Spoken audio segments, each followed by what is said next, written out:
ব্লগের শুরুটা হয়েছে রাত থেকে।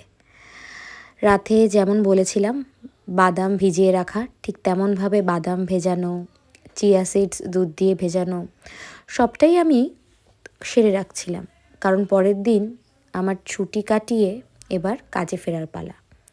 তো রাতে না করলে সকালবেলা এটা করাটা খুবই মুশকিল। তো একে একে দুধের মধ্যে চিয়া সিডস থেকে শুরু করে সুগার ফ্রি যে পরিমাণ বলেছিলাম সেই পরিমাণই দিয়ে ভালো করে ভিজিয়ে নিলাম। এটাকে আমি ফ্রিজে রেখে দেবো, পরের দিন বেশ খানিকক্ষণ বার করে রাখবো, তারপরে হালকা একটু গরম জল মিশিয়ে ব্লেন্ড করব। সকালে যেহেতু ডিম সেদ্ধ করতে হয়, আমি রাত্রিবেলায় বাটির মধ্যে ডিমগুলোকে নিয়ে টেবিলে রেখে দিই, যাতে সকালে আমার তাড়াহুড়ো না পড়ে। দেখুন, লাইট নেভাতে না নেভাতেই সকাল হয়ে গেল। সকালে উঠে কাজ হচ্ছে আগে গরম জলটা রেডি করা। গরম জল এদিকে রেডি হতে হতে আমারও ছুট দিতে হয় রান্নাঘরে। রান্নাঘরে গিয়ে ডিম সেদ্ধ করা থেকে শুরু করে বাকি আরও টুকটাক কাজগুলোকে আমি করে নিই, কারণ সকালে এইটুকুনি সময় নিজের সংসারের জন্য দিতে পারি। বাকি তো কাজে সামলে আর সত্যিই সংসারের জন্য আলাদা করে কিছু করা হয় না। এখন আমি রসুন ছাড়িয়ে নিচ্ছি।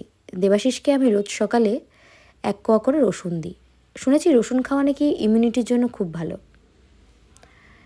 এবার দেবাশিসেরও সমস্ত খাবার দাবার আমাকে ব্রেকফাস্টে রেডি করতে হয়, তার জন্য আমার যা যা দরকার আমি ফ্রিজ থেকে একে একে বার করে নিচ্ছি। আর আপনারা জানেন তো আমি দুপুরে দই খাই, তো দইটাও আমি কিছুটা আগেই বার করে রাখি। এদিকে গরম জল হয়ে গেছে, গ্লাস আর কাপ সাজিয়ে দেবাশিসের ব্ল্যাক কফি রেডি করা, আমার জলগুলো রেডি করা। আর ওকে আমি আবার প্রোটিন এক্সট্রা দিই।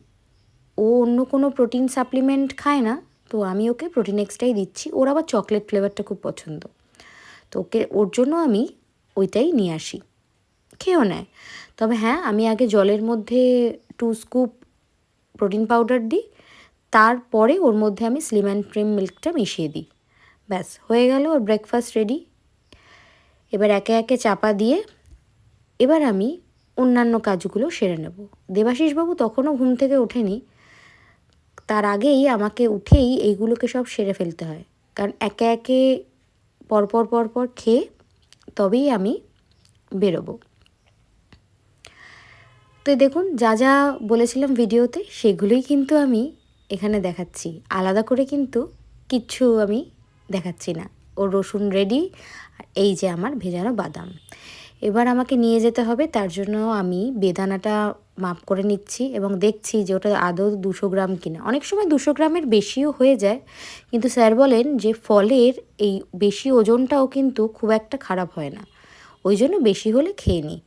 এই যে একটা বড় ডাব্বা দেখছেন, কন্টেনার নিয়েছি, এটা নিচ্ছি আমার চমুর জন্য, কারণ আমি উঠলেই আমার চমুবাবুর ঘুম ভেঙে যায় এবং তার জন্য আমাকে তার ব্রেকফাস্টে রেডি করে নিতে হয়।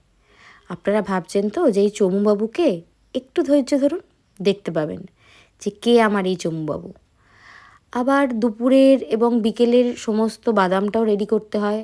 এখন কেন জানি না, আগে না ধুয়েও মনে হতো খাওয়া যেত, এখন যে পরিমাণ ভেজাল আমার খুব ভয় লাগে।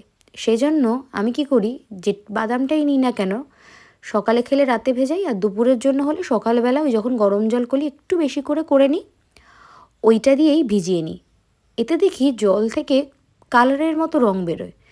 জানি না এটা কিসের রং, আপনারা কি জানেন? জানলে আমাকে নিশ্চয়ই জানাবেন। দাঁড়ান দাঁড়ান, চমুবাবু কিন্তু চলেই এলো, আসুন আলাপ করি। গুড মর্নিং সোনাই, চলো চলো চলো চলো চলো চলো চলো। গুড মর্নিং সোনাই, কাম কাম কাম। তো কেমন লাগলো আমার চমুকে? সব কাজ সেরে ঘেমে নিয়ে এবার আমি এক এক করে আমার সব খাবারগুলো খাবো। এদিকে দেবাশিসবাবু উঠে গেছেন, উনি ওনার নিনজা পদ্ধতিতে বেদানা ছাড়িয়ে প্যাক করছেন, দই দিচ্ছেন। দেখুন বেরোনোর সময় কি বৃষ্টি, ভালো লাগে বেরোনোর সময় যদি বৃষ্টি হয়। একটা বিরক্তিকর পরিবেশ। সারাদিন কাজ সেরে ফিরে এলাম বাড়িতে। ও হ্যাঁ, আজকে একটা নতুন রেসিপি, এই সেই রেসিপি আমার ডায়েট অপশান 3। এখানে আমি 200 গ্রাম পমফ্রেট মাছ নিয়েছি, সেটাকে নুন হলুদ আর লেবু দিয়ে বেশ খানিকক্ষণ ম্যারিনেট করে রাখা আছে। আসলে স্যার আমাকে 2 টিস্পুন অয়েলে মাছটা খেতে বলেছে। আমি যেহেতু খুব একটা মাছ ভক্ত নই, আমার অত কম তেলে খাওয়াটা খুব অসুবিধা। তো এটা কী রেসিপি করছি সেটা বলছি। তার জন্য আমি নিচ্ছি সাদা সর্ষে 1 টিস্পুন, কালো সর্ষে 1 টিস্পুন, আর নিচ্ছি পোস্ত সব 1 টিস্পুন। এর মধ্যে একটুখানি নুন মিশিয়ে এটাকে একটা চূর্ণ টাইপের করে আনবো। তারপরে এর মধ্যে আমি দিয়ে দেব টোটাল 2 টিস্পুন দই, টক দই দিলাম। সাথে এবার ঝাল যে যেমন খায়, আমি 2টো কাঁচা লঙ্কা দিয়েছি, আপনাদের যাদের বেশি ঝাল মনে হবে দিতে পারেন। এর মধ্যে অল্প একটু জল দিয়ে এটাকে আবার ব্লেন্ড করব। এরপর এই স্টিলের টিফিন বক্সটা নেব, যে পেস্টটা করেছিলাম পেস্টটা দেব, দিয়ে এর মধ্যে আমি একে একে মাছগুলো যেগুলো আগে থাকতে ম্যারিনেট করা সেই মাছগুলো দেব, দিয়ে ভালো করে আগে মাখিয়ে নেব। ও হ্যাঁ, বলতে ভুলে গেছি, এর মধ্যে আমি 1 চুটকি হলুদও দিয়েছিলাম। আচ্ছা বলে রাখি, আমি কিন্তু আলাদা করে এর মধ্যে আর কোনো নুন দিইনি, কারণ দুটো জায়গায় নুনের পরিমাণ অনেকটাই দেওয়া আছে, লাগলে ভাতের পাতে মেখে নেব। ওই দেখুন, বলাই তো হলো না, আজকের রেসিপিটা হলো পমফ্রেট ভাপা। পুরো রান্নাটাই করে সুপর্ণাদি, যেহেতু আমি আজকে বাড়িতে চলে এসেছিলাম সেই জন্য পুরো রেসিপিটা আপনাদেরকেও দেখাতে পারলাম। আর লাস্টে আমি 2 টিস্পুন এর মধ্যে সর্ষের তেল দিয়ে দিয়েছি।